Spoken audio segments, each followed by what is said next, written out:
दोस्तों मेरे चैनल में आपका स्वागत है। दोस्तों आज के इस वीडियो में मैं आप लोग को बताऊंगा कि आप कोई भी ज़मीन खरीदना चाहते हैं तो फिर ज़मीन खरीदने से लेकर रजिस्ट्री कराने तक का क्या प्रोसेस होता है, आपको कैसे क्या करना चाहिए, कब कौन सा स्टेप उठाना चाहिए। जी हाँ, कई लोग के पास पैसा होता है लेकिन वे ज़मीन डर से नहीं खरीदते हैं कि कल को वे ठगे जाएंगे, यहाँ पर उनका पैसा डूब जाएगा, उन्हें गलत ज़मीन मिल जाएगा। इस वजह से लोग ज़मीन नहीं खरीद पाते हैं, वे फ्लैट ले लेते हैं।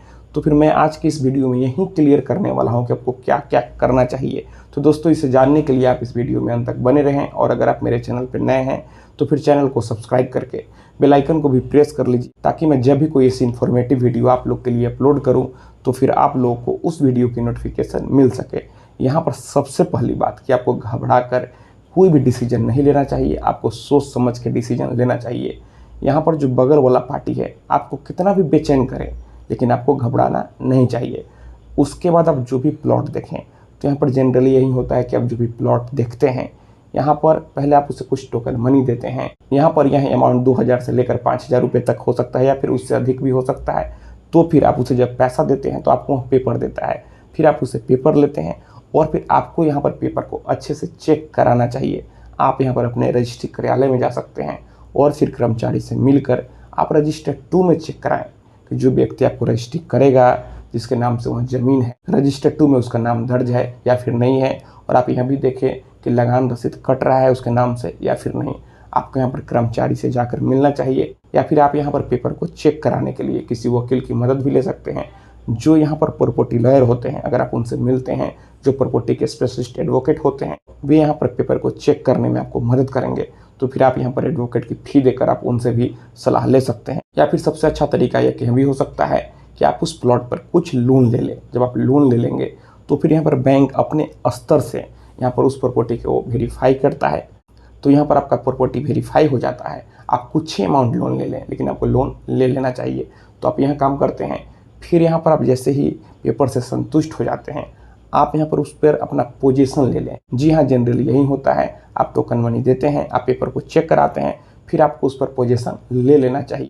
क्योंकि कई बार तो यह होता है कि पेपर भी ओके होता है लेकिन पोजीशन किसी और का होता है, यहाँ पर कोई दूसरा व्यक्ति अपना दावा उस पर करता है। तो फिर जब आप पोजीशन लेते हैं तो इसमें यह क्लियर हो जाएगा कि आपके पोजीशन से किसी और को ऑब्जेक्शन है या फिर नहीं है। तो आपको पोजीशन जरूर लेना चाहिए। आप बाउंड्री करा लें, आप पिलर करा लें, आप जैसे भी पोजीशन लेना चाहे आप पोजीशन ले लें। उसके बाद आप एग्रीमेंट करें। तो यहाँ पर सबसे पहली बात, आपके राज्य में जितने रुपए के स्टाम्प पेपर पर एग्रीमेंट बनाने का नियम है, आप किसी वकील से बात करें, ना कि आप फोटोकॉपी दुकान पर जाएं और वहाँ पर एग्रीमेंट बनवा लें। आप किसी वकील से मिलें और आप वकील की मदद से एग्रीमेंट बनवाएं। और जो एग्रीमेंट के तौर पर जो आप पैसा देते हैं तो फिर आप उसे अकाउंट में ही दें और एग्रीमेंट में आप उसका भी जिक्र करें। और यहाँ पर एग्रीमेंट किसी वकील की मदद से ही आप बनवाएं और फिर एग्रीमेंट में हर चीज़ आप जिक्र करवाएं। आप एग्रीमेंट को अच्छे से पढ़ें, फिर उसके बाद आप साइन करें। आप यहाँ पर घबरा कर ऐसे ही साइन नहीं कर दें। और फिर जो भी समय आपको मिलता है रजिस्ट्री का, आप यहाँ पर उसके पहले पूरा पैसा पे कर दें। और आप जो पैसे का लेन देन करें, आपको चाहिए कि आप अकाउंट में ही पैसा दें। यहाँ पर कई लोग इनकम टैक्स बचाने के चक्कर में बोलेंगे आपको कि नहीं मुझे आप कैश में पैसा दे दीजिए, लेकिन आप उनसे पहले ही बात कर लें, इस चीज़ को क्लियर कर लें कि मैं यहाँ पर आपके अकाउंट में ही पैसा दूंगा। इससे यहाँ बेनिफिट होगा कि प्रूफ रहेगा। और ऐसे भी इनकम टैक्स डिपार्टमेंट यहाँ पर कैश ट्रांजेक्शन को रोकता है। अगर आप डिजिटल ट्रांजेक्शन करते हैं तो आप सेफ जोन में रहते हैं, वहीं अगर आप कैश में प्रॉपर्टी भी लेते हैं तो कल को आपको नोटिस आ सकता है। तो फिर आपको इस चीज़ को क्लियर कर लेना चाहिए और जो भी अमाउंट है आपको उसके अकाउंट में ही डालना चाहिए।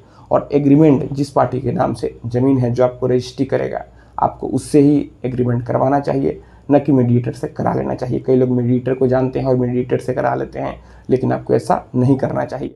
और फिर जिस दिन रजिस्ट्री का डेट होता है, जो समय होता है, जब आप रजिस्ट्री ऑफिस में जाएं तो आप घबराएं नहीं।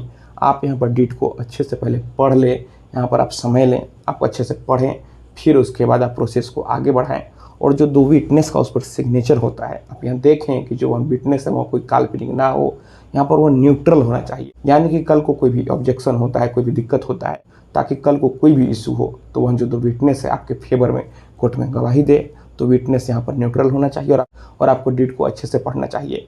तो दोस्तों आज के मेरे इस वीडियो का समरी यही है कि आप ज़मीन घबरा कर नहीं लें। आप पहले कुछ पैसा दें, पेपर उठाएं, पेपर को चेक कराएं, आप अपना उस पर पोजीशन ले लें ताकि आपके पोजीशन से किसी को कोई दिक्कत ना हो, यह चीज़ क्लियर हो। फिर आप एग्रीमेंट करें और आप एग्रीमेंट किसी वकील से ही बनवाएं, ना कि आप फोटोकॉपी के दुकान पर जाकर बनवाएं।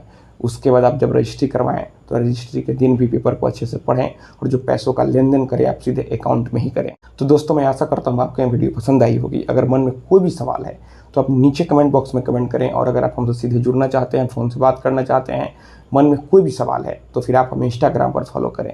मेरा इंस्टाग्राम पर वही यूज़र नेम है Pritesh1584। आप हमें फॉलो करें, मैसेज करें, और अगर फ़ोन से बात करना है तो फिर इंस्टाग्राम पर ही मैसेज करके अपॉइंटमेंट बुक कर लें। तो दोस्तों आप इस वीडियो को अपने दोस्तों और रिश्तेदारों में भी जरूर शेयर करें। हम लोग मिलते हैं अगले वीडियो में एक नए टॉपिक के साथ। तब तक आप अपना और अपने परिवार का ख्याल रखें।